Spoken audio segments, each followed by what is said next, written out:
지금부터 2024 헌납 8 대통령 윤석열 탄핵 사건에 대한 선고를 시작하겠습니다. 먼저 적법 요건에 관하여 살펴보겠습니다. 이 사건 계엄 선포가 사법심사의 대상이 되는지에 관하여 보겠습니다. 고위공직자의 헌법 및 법률 위반으로부터 헌법 질서를 수호하고자 하는 탄핵 심판의 취지를 고려하면 이 사건 계엄 선포가 고도의 정치적 결단을 요하는 행위라 하더라도 그 헌법 및 법률 위반 여부를 심사할 수 있습니다. 국회 법사의 조사 없이 이 사건 탄핵 소추안을 의결한 점에 대하여 보겠습니다.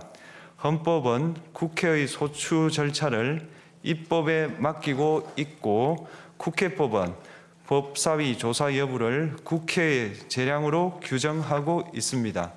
따라서 법사위의 조사가 없었다고 하여 탄핵 소추 의결이 부적법하다고 볼 수 없습니다.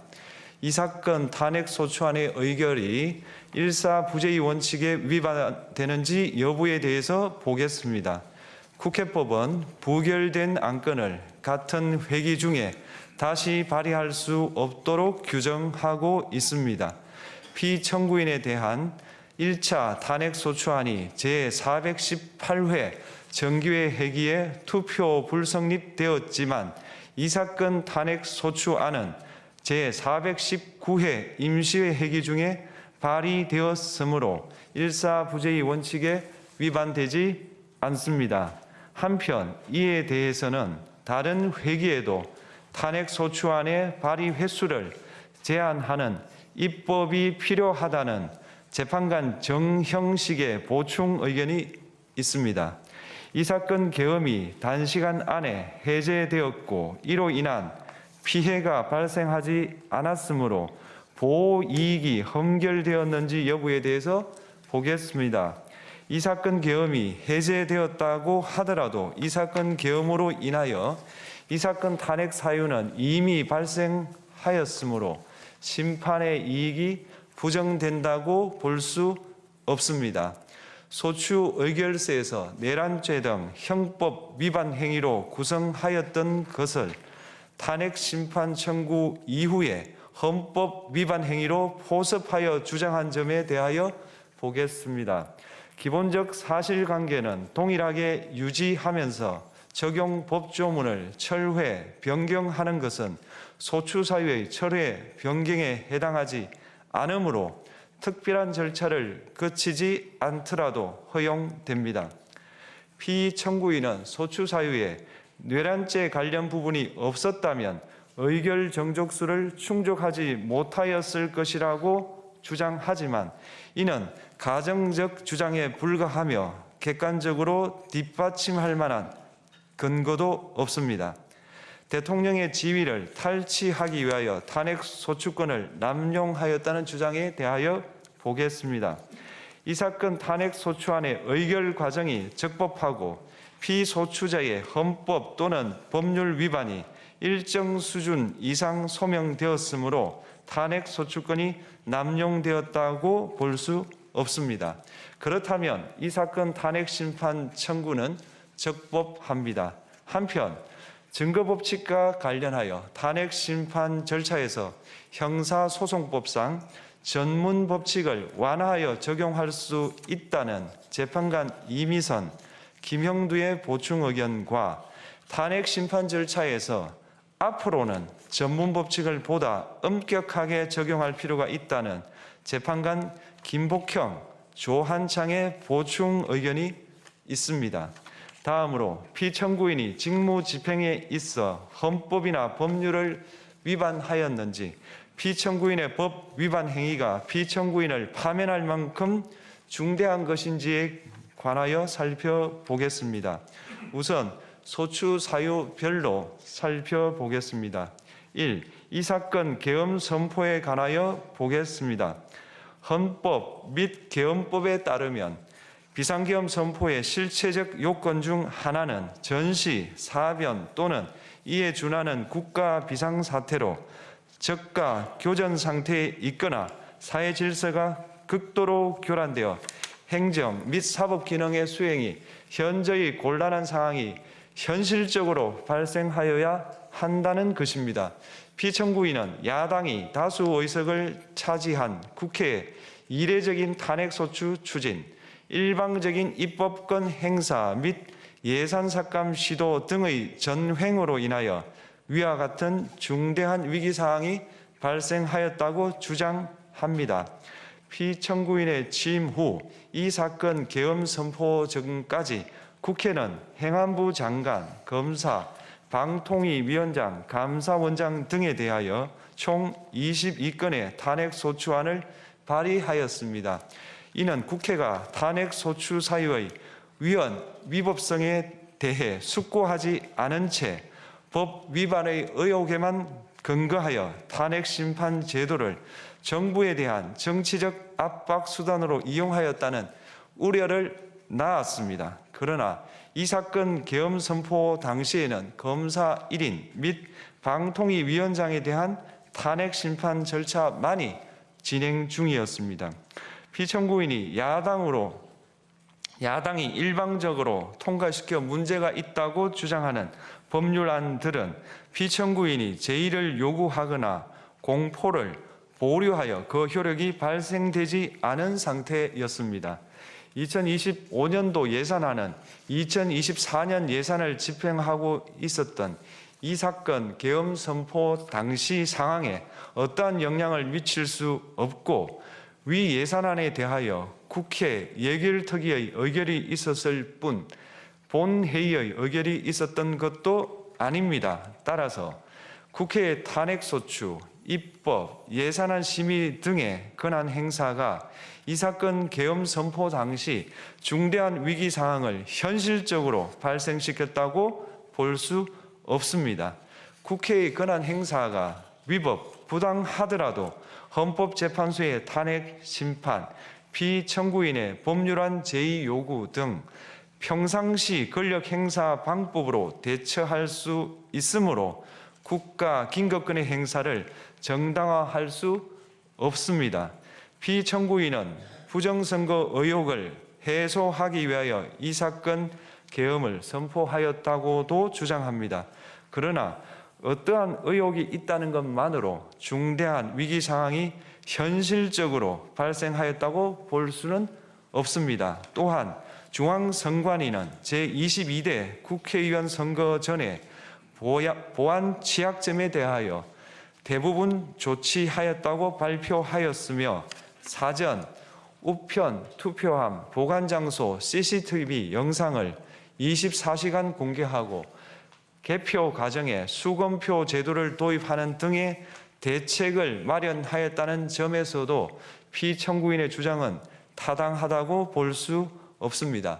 결국 피청구인이 주장하는 사정을 모두 고려하더라도 피청구인의 판단을 객관적으로 정당화할 수 있을 정도의 위기 상황이 이 사건 계엄 선포 당시 존재하였다고 볼 수 없습니다.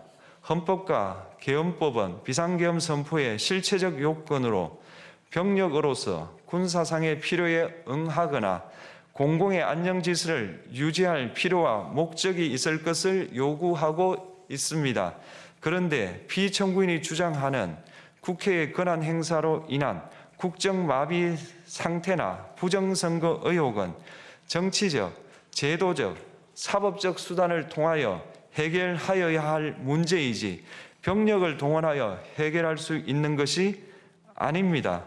피청구인은 이 사건 계엄이 야당의 전횡과 국정위기 상황을 국민에게 알리기 위한 경고성 계엄 또는 호소형 계엄이라고 주장하지만 이는 계엄법이 정한 계엄 선포의 목적이 아닙니다. 또한 피청구인은 계엄 선포에 그치지 아니하고 군경을 동원하여 국회의 권한 행사를 방해하는 등의 헌법 및 법률 위반 행위로 나아갔으므로 경고성 또는 호소형 계엄이라는 피청구인의 주장을 받아들일 수 없습니다. 그렇다면 이 사건 계엄 선포는 비상계엄 선포의 실체적 요건을 위반한 것입니다.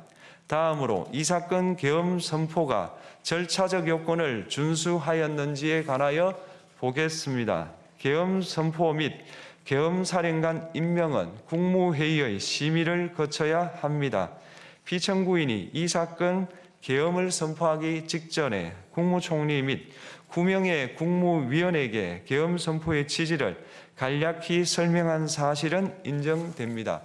그러나 피청구인은 계엄사령관 등 이 사건 계엄의 구체적인 내용을 설명하지 않았고 다른 구성원들에게 의견을 진술할 기회를 부여하지 않은 점을 고려하면 이 사건 계엄 선포에 관한 심의가 이루어졌다고 보기도 어렵습니다.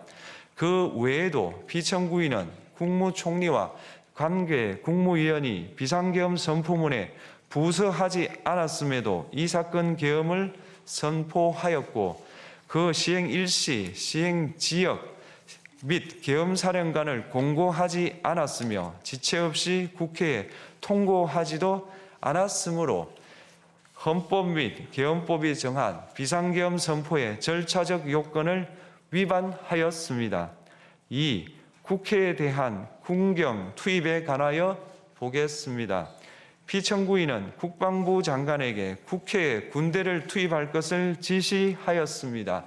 이에 군인들은 헬기 등을 이용하여 국회 경내로 진입하였고 일부는 유리창을 깨고 본관 내부로 들어가기도 하였습니다.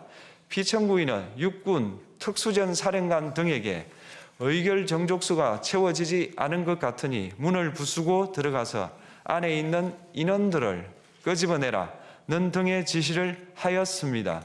또한 피청구인은 경찰청장에게 계엄사령관을 통하여 이 사건 포고령의 내용을 알려주고 직접 6차례 전화를 하기도 하였습니다. 이에 경찰청장은 국회 출입을 전면 차단하도록 하였습니다. 이로 인하여 국회로 모이고 있던 국회의원들 중 일부는 담장을 넘어가야 했거나 아예 들어가지 못하였습니다.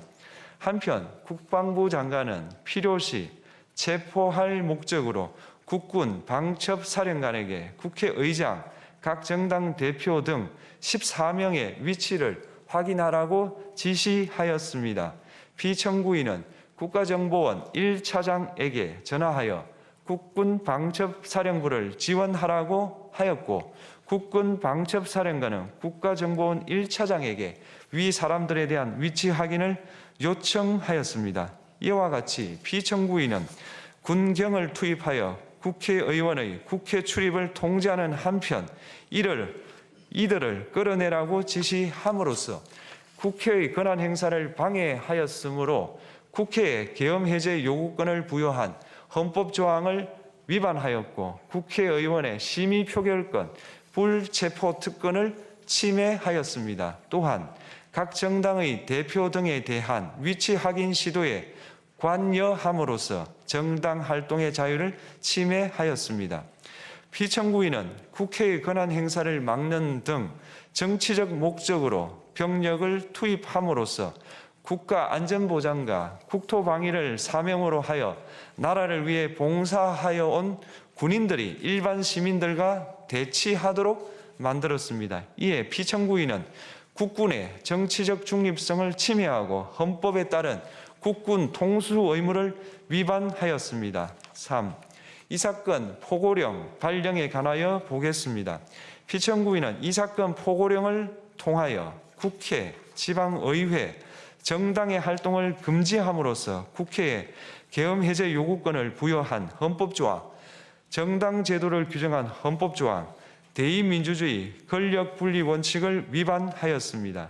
비상계엄 하에서 기본권을 제한하기 위한 요건을 정한 헌법 및 계엄법 조항, 영장주의를 위반하여 국민의 정치적 기본권, 단체 행동권, 직업의 자유를 침해하였습니다. 4. 중앙선관위에 대한 압수수색에 관하여 보겠습니다.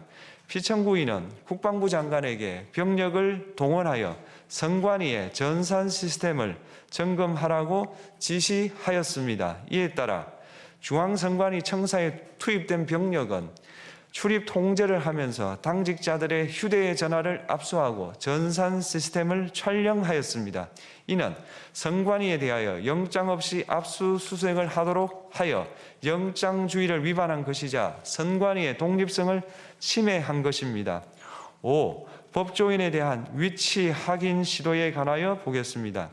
앞서 말씀드린 바와 같이 피청구인은 필요시 체포할 목적으로 행해진 위치 확인 시도에 관여하였는데 그 대상에는 퇴임한 지 얼마 되지 않은 전 대법원장 및 전 대법관도 포함되어 있었습니다. 이는 현직 법관들로 하여금 언제든지 행정부에 의한 체포 대상이 될 수 있다는 압력을 받게 함으로 사법권의 독립을 침해한 것입니다.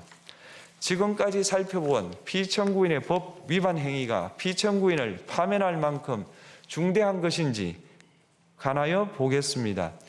피청구인은 국회와의 대립상을 타개할 목적으로 이 사건 계엄을 선포한 후 군경을 투입시켜 국회의 헌법상 권한 행사를 방해함으로써 국민 주권주의 및 민주주의를 부정하고 병력을 투입시켜 중앙선관위를 압수수색하도록 하는 등 헌법이 정한 통치구조를 무시하였으며 이 사건 포고령을 발령함으로써 국민의 기본권을 광범위하게 침해하였습니다. 이러한 행위는 법치국가 원리와 민주국가 원리의 기본 원칙들을 위반한 것으로 그 자체로 헌법 질서를 침해하고 민주공화정의 안정성에 심각한 위해를 끼쳤습니다. 한편 국회가 신속하게 비상계엄 해제 요구를 결의할 수 있었던 것은 시민들의 저항과 군경의 소극적인 임무 수행 덕분이었으므로 이는 피청구인의 법 위반에 대한 중대성 판단에 영향을 미치지 않습니다. 대통령의 권한은 어디까지나 헌법에 의하여 부여받은 것입니다. 피청구인은 가장 신중히 행사되어야 할 권한이 국가 긴급권을 헌법에서 정한 한계를 벗어나 행사하여 대통령으로서의 권한 행사에 대한 불신을 초래하였습니다. 피청구인이 취임한 이래 야당이 주도하고 이례적으로 많은 탄핵 소추로 인하여 여러 고위공직자의 권한 행사가 탄핵 심판 중 정지되었습니다. 2025년도 예산안에 관하여 헌정사상 최초로 국회 예산결산특별위원회에서 정액 없이 감액에 대해서만 야당 단독으로 의결하였습니다. 피청구인이 수립한 주요 정책들은 야당의 반대로 시행될 수 없었고 야당은 정부가 반대하는 법률안들을 일방적으로 통과시켜 피청구인의 제의 요구와 국회의 법률안 의결이 반복되기도 하였습니다. 그 과정에서 피청구인은 야당의 전횡으로 국정이 마비되고 국익이 현저히 저해되어 가고 있다고 인식하여 이를 어떻게든 타개하여야만 한다는 막중한 책임감을 느끼게 되었을 것으로 보입니다. 피청구인이 국회의 권한 행사가 권력 남용이라거나 국정 마비를 초래하는 행위라고 판단한 것은 정치적으로 존중되어야 합니다. 그러나 피청구인과 국회 사이에 발생한 대립은 일방의 책임에 속한다고 보기 어렵고 이는 민주주의 원리에 따라 해소되어야 할 정치의 문제입니다. 이에 관한 정치적 견해의 표명이나 공적 의사결정은 헌법상 보장되는 민주주의와 조화될 수 있는 범위에서 이루어져야 합니다.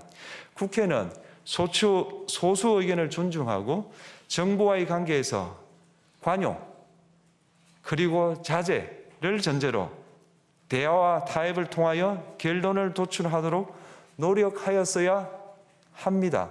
피청구인 역시 국회의 대표인 국회를 협치의 대상으로 존중하였어야 합니다. 그럼에도 불구하고 피청구인은 국회를 배제의 대상으로 삼았는데 이는 민주정치의 전제를 허무는 것으로 민주주의와 조화된다고 보기 어렵습니다.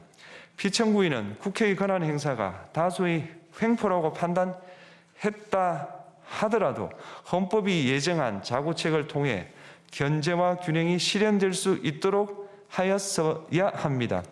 피청구인은 취임한 때로부터 약 2년 후에 치러진 국회의원 선거에서 피청구인이 국정을 주도하도록 국민을 설득할 기회가 있었습니다. 그 결과가 피청구인의 의도에 부합하지 않더라도 야당을 지지한 국민의 의사를 배제하려는 시도를 하여서는 안 되었습니다. 그럼에도 불구하고 피청구인은 헌법과 법률을 위반하여 이 사건 계엄을 선포함으로써 국가 긴급권 남용의 역사를 재현하여 국민을 충격에 빠뜨리고 사회, 경제, 정치, 외교 전 분야의 혼란을 야기하였습니다.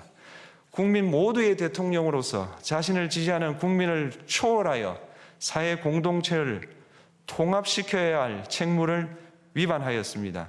군경을 동원하여 국회 등 헌법기관의 권한을 훼손하고 국민의 기본적 인권을 침해함으로써 헌법 수호의 책무를 저버리고 민주공화국의 주권자인 대한국민의 신임을 중대하게 배반하였습니다.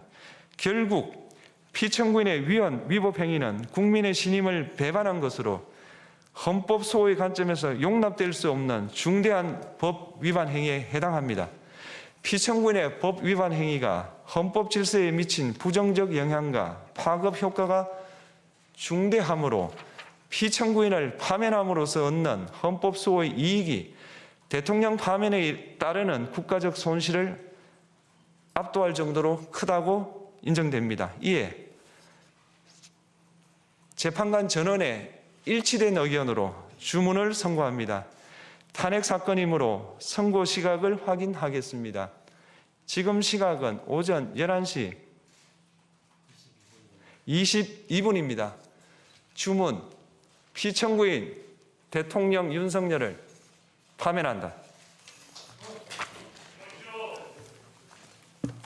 마치겠습니다.